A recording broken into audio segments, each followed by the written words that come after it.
It's nothing, just a headache. I've been having them on and off for a little while now.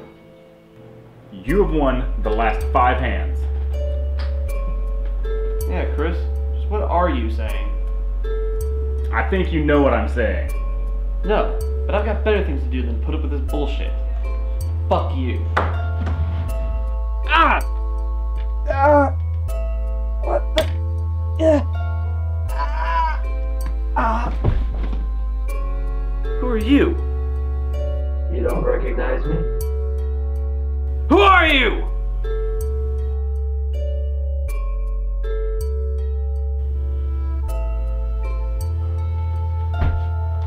Rest now, Steve.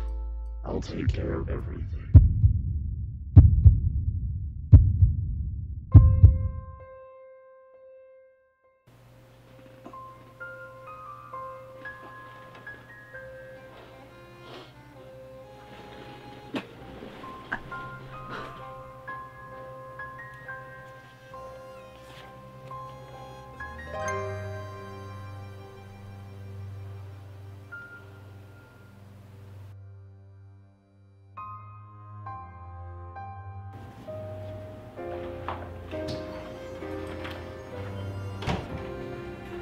Jay!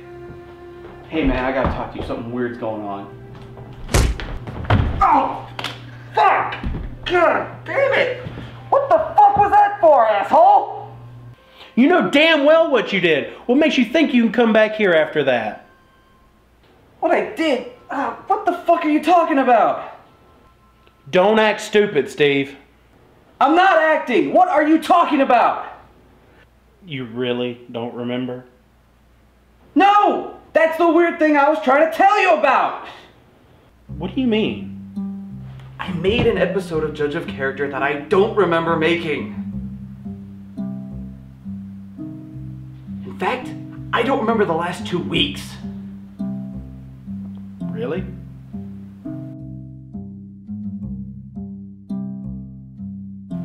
So let me get this straight. You have no memory of the last 2 weeks, including making an episode of your show? That's right. Last thing I remember, I was doing an episode on the Incredible Hulk. Next thing I know, I wake up in bed, have no memory of the last 2 weeks, with a flash drive in one hand and a note that says "Watch me" in the other. Jesus. That would have really explained why you don't remember being an asshole. Jay, what did I do last night? Dude, you came storming in here a couple of days ago and you headbutted Chris right in the face. Oh God. And that was after you came in here and insulted my wife. What the fuck is going on? I don't know, man.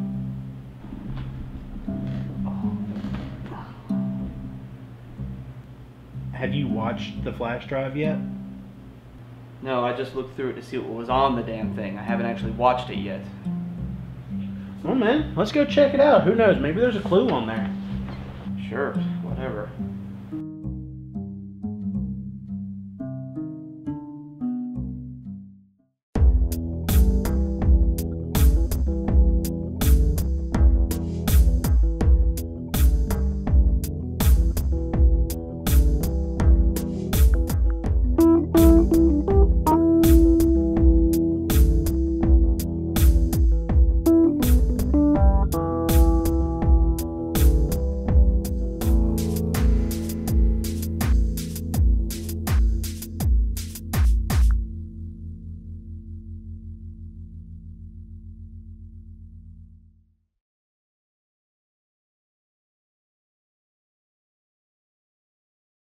Hello and welcome to another episode of Judge of Character.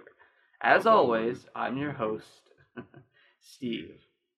Isn't it more interesting when our favorite characters have some sort of problem with them? Issues such as mental instability or personality flaws. Don't you think these make for more interesting stories? I certainly think so. Which is why tonight we're going to be looking at a character who is very interestingly flawed, with a personality, or two, to match. Ladies and gentlemen, tonight we're going to be looking at Harvey Dent, aka Two-Face from the Batman franchise.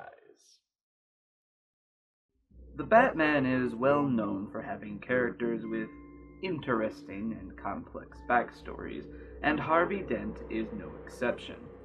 In universe, Dent was the district attorney for Gotham City, a powerful ally of both Batman and Commissioner Gordon. One day, while prosecuting gangster Sal Maroni in court, a vial of acid is hurled at Dent, scarring the left half of his face. The damage, however, is more than physical. With the destruction of half of his face, a psychic barrier is also destroyed, one that kept Dent's malevolent alter ego, Big Bad Harv, in check. From the incident is born Two-Face, a criminal who bases almost all of his decisions on the flip of a coin. Two-Face is probably the second most popular Batman villain, and it's for good reason. There's much about our dual-natured friend that is deserving of praise, even from a critical point of view. And that's why we're here. So let's learn more about the character, and let's start, as always, with his personalities. While this trait isn't present in some adaptations, it's generally accepted that Two-Face has, well, two personalities. The first is Harvey Dent, the original man. Dent is an upstanding man of the law. A former DA, Dent is brilliant when it comes to criminal law, which has been helpful when committing his own crimes later. Even after the scarring, the Dent personality still surfaces from time to time, and despite his now villainous nature, he tries to do good when it suits him. Despite what's happened to him, from time to time, the Dent personality takes control, and we see a man who still holds some things dear. Even as the criminal Two-Face, Dent still holds his old friendship with Bruce Wayne in high regard, and on one occasion even waited patiently for Batman to come and take him away after committing a murder. In addition, when the Dent side is in control, Two-Face becomes something of an anti-hero, albeit a brutal and vicious one who metes out his own deranged form of justice. Dent, of course, is the core part of the character, but what of the other side of the coin? What of Two-Face? Two-Face is the darker side of Dent. Before the vial of acid, the Two-Face personality was originally known as Big Bad Harv, and was the result of Dent suppressing his rage and anger at the world and its injustices, including the abuse he had at the hands of his own father. After his face was marred, Big Bad Harv became the Two-Face we all know and love, letting loose his rage upon the world with the help of his ever-present double-headed coin. These two sides of Harvey are, of course, the main attraction of the character, as well as his primary gimmick. Often the best stories are the ones that involve he and his other personality coming into conflict with each other. And what was it I said in the previous episode, conflict is one of the best elements of the greater stories. No doubt the conflict between Harvey Dent and Two-Face is the biggest draw for many audiences, aside from their conflict with the Batman. On the one hand, Dent is a good man who, when incarcerated in Arkham Asylum, genuinely seeks to be rehabilitated into an upstanding citizen once again, while on the other hand, Two-Face abhors it, as he knows it will kill him. To see these two fighting for control, often in the form of the character's iconic coin flips, is nothing short of satisfying storytelling. Now, obviously, for a character that's been around as long as he has, Two-Face has garnered some memorable moments in his career as a crime kingpin. Two-Face has a long history of memorable crimes, with some of his earliest ones being centered around the number 2. But some of his greatest moments are much more recent. The first one that comes to mind is his infatuation with homosexual cop Renee Montoya. After learning of her sexual orientation, Two-Face feels like she's somehow betrayed him, and sets out to destroy her life, which included outing her to everyone and framing her for murder. He does this in a twisted attempt to force her to love him, believing that by taking everything away from her, she'll eventually fall for him. Well, they do say love makes you crazy. It just so happens if you're already crazy, it makes you even crazier. But that's not the only act that showed the depths of Dent's insanity. But what about the time he attempted to start his own country of mutilated freaks? He actually tried to buy a small island so he could create a sort of utopia for people like him. Except, and this is a great piece of writing, the people he brings to the island, while they are deformed like him, are not a monster in personality like he is. That storyline is also a great one because of how it delves into Dent's problems with both society and himself. Dent likes to claim that society rejected him because of his appearance, when in reality, Dent rejected society because of his monstrous nature. But perhaps one of his most memorable moments involves none other than the boy wonder himself. Robin Year One is a retelling of Dick Grayson's early days as the original Robin, showing him to be a very capable sidekick as he takes down the Mad Hatter and various street thugs. However, things don't go as planned when Two-Face manages to lure both Robin and Batman into a trap. He then forces Robin to choose between saving the Dark Knight or a judge from hanging. The judge dies, and Robin is brutally beaten within an inch of his life with a baseball bat. He lives, but it serves as a wake-up call for the young hero. Perhaps Two-Face would have had more luck if he'd used a crowbar and some dynamite,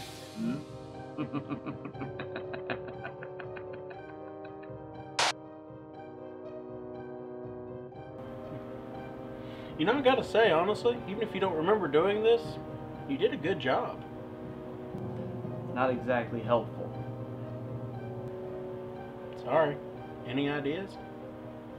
All I can think is how this all seemed to start with Diva.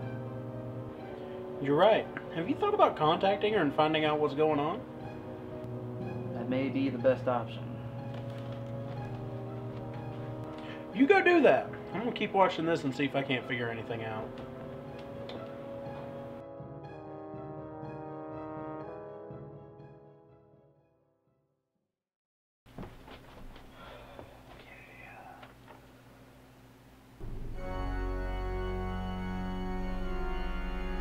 Nuntiamus autem vobis diva. Who dares to summon me from my infernal rest? Hey, Diva. Oh, hey Steve, what's going on? A lot of bad stuff, I'm afraid. Listen, I summoned you here because I think you might have had something to do with what's going on unintentionally. What do you mean? In your dealings with humans, have any of the ones you've ever personally interacted with ever gone insane? Uh-oh. Uh-oh. Uh-oh's never good. You better sit down for this. Don't go anywhere. Judge of Character will be right back.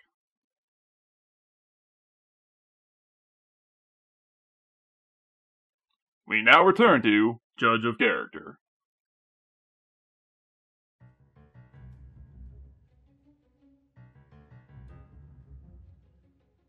Like any other character from Batman, Two-Face has seen more than his fair share of adaptations over the years, each one featuring a different actor who brought an interesting take to the character.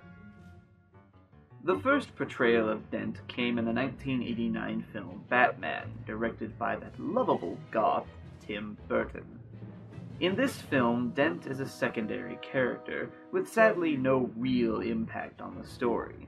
His only purpose here is to set up his future transformation into Two-Face in a later film, which didn't even happen. But we'll get to that in a minute. This version is only worth mentioning mainly because of the fact that this is the only interpretation of Dent to get away unscathed. This version was played by Billy D. Williams, who was meant to play the character in a sequel wherein he would become scarred. However, he was bought out and replaced, so even though Batman Forever did happen, technically this particular version of Dent managed to get away scot-free, sans mutilation.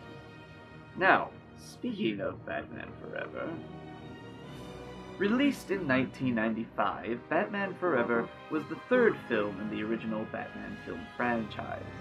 Replacing Tim Burton as director was Joel Schumacher, who made a few changes to Gotham City and its inhabitants. One of these included replacing Billy D. Williams with Tommy Lee Jones for Harvey Dent. Believe me, this was the least troubling alteration. Jones as Two-Face is extremely over the top, to the point that you can practically see the scenery sticking out from between his teeth. In addition, his portrayal of the character is a far cry from the original.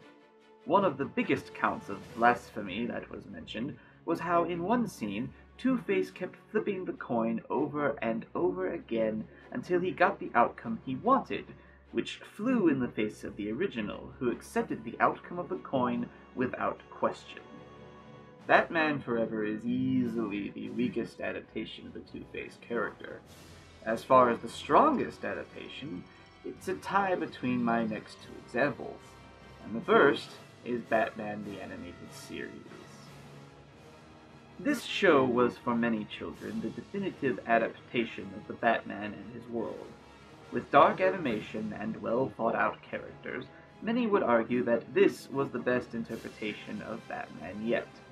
One could certainly argue that the show's version of Two-Face is almost a perfect take on the character. Voiced by Richard Mall, the version of Dent perfectly combines both the tragic and psychotic nature of Dent, showing both the personal history shared between Dent and Wayne, while also showing the evil nature of Two-Face. This version also perfectly hammers home the concept that Batman sees Dent as one of his greatest failures, having failed to save Dent from his fate, and thereby creating the Two-Face character in the first place. But what of the other choice I had for best adaptation? What of The Dark Knight? This version of the character is also considered by many to be the best interpretation. Utilizing the simpler concept of chance as the only fair form of justice, this version of Dent, played by Aaron Eckhart, is just as tragic as the animated version. We see him go from being the White Knight of Gotham, a thematic opposite of Batman, to being a deadly criminal, determined to enforce his own brand of justice as decided by his iconic coin. Eckhart's take on the character is easily one of the better adaptations I've ever seen, showing both the rage and tragedy that have always been present with the character from the beginning. However, every adaptation has brought an interesting take to the character, and even the lesser versions still can't dilute just how good of a character Two-Face really is. However, out of all of the elements we've discussed so far, perhaps one of the best elements are the thematic elements. Harvey Dent is very much a thematic character, with the biggest and most obvious theme being that of duality, with a very big focus on a black and white mindset. The theme of duality is represented in a variety of ways, the most obvious being his face, with one side still perfect in its handsomeness, while the other side is brutally scarred and disfigured, often with exposed tissue. It's also seen in things such as his clothes and, believe it or not, his cars. But it's also done in more subtle ways, the most well-known being his dual personalities. As for the morality, Two-Face could be seen almost as the patron saint of black and white morality. Dent is ruled by his coin, always deferring to it whenever making any decisions, including whether or not to kill someone, or deciding whether to honor a bargain or not, even if the other party has already held up their end of the bargain. This unwillingness to see the world as anything other than two shades is classic duality. It also happens to be a realistic take on obsessive compulsion and a myriad of other mental problems.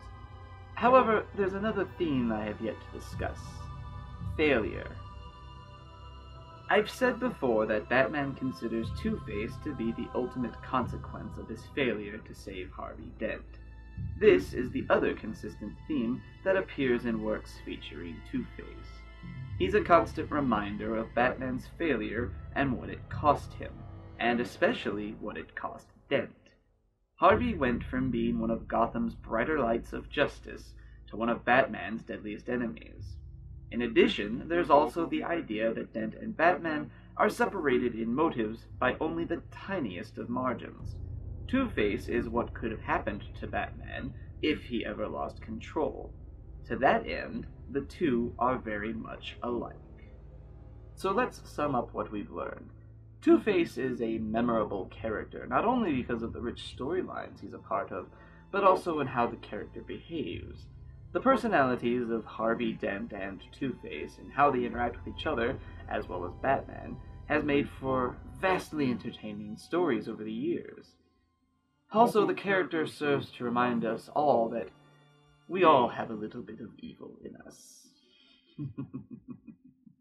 I'm your host, Steve, reminding all of you to stay in character.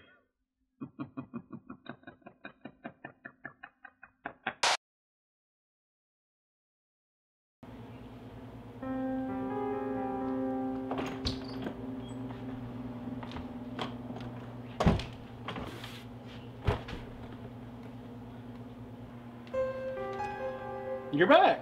What'd you manage to find out?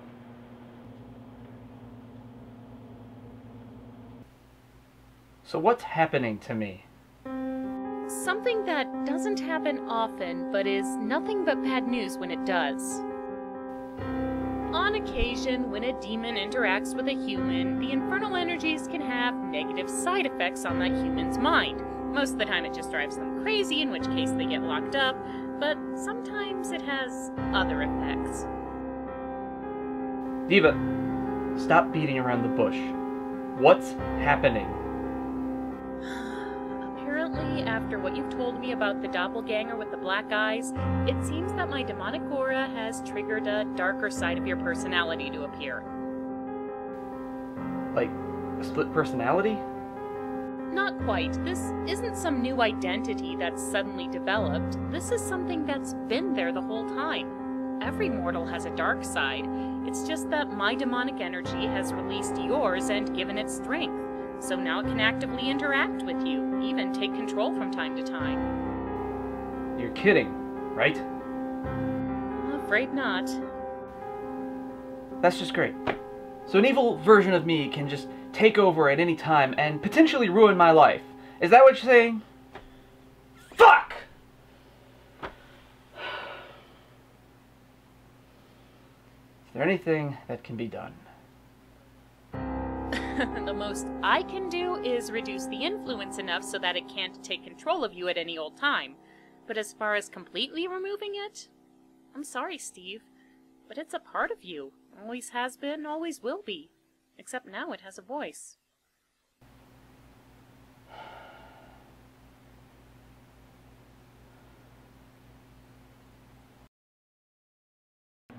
So that's it? You can't do anything? Yeah, it's permanent. Oh, dude, I'm sorry. But at least we know it wasn't your fault, right? Yeah, thank God for small miracles, huh? I'm going home. Dude, you gonna be alright? No, I'm not.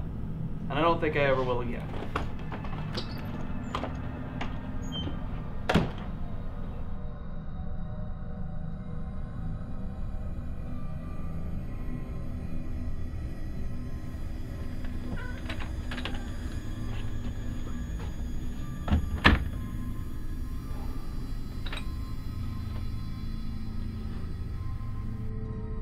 Hello, Steve.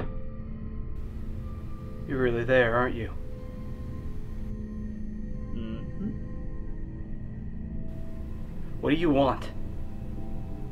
I just want you to be at peace, Stephen. I've been here almost 26 years. I've watched you through all the moments of pain and heartache. I've been there at every hurtful moment. I've tried to tell you the truth, but you keep rejecting it. I try to show you, but you keep pushing me away. praying that it gets better. Well, I'm here to tell you it doesn't. It never will. This, unless you take matters into your own hands. You mean...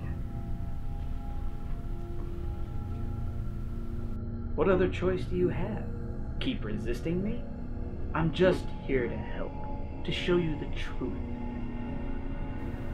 I won't listen. I won't. Then I guess I'll just have to keep trying until you crack. Doesn't matter to me, I have plenty of time. After all, you can't get rid of me.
Ha ha ha ha ha!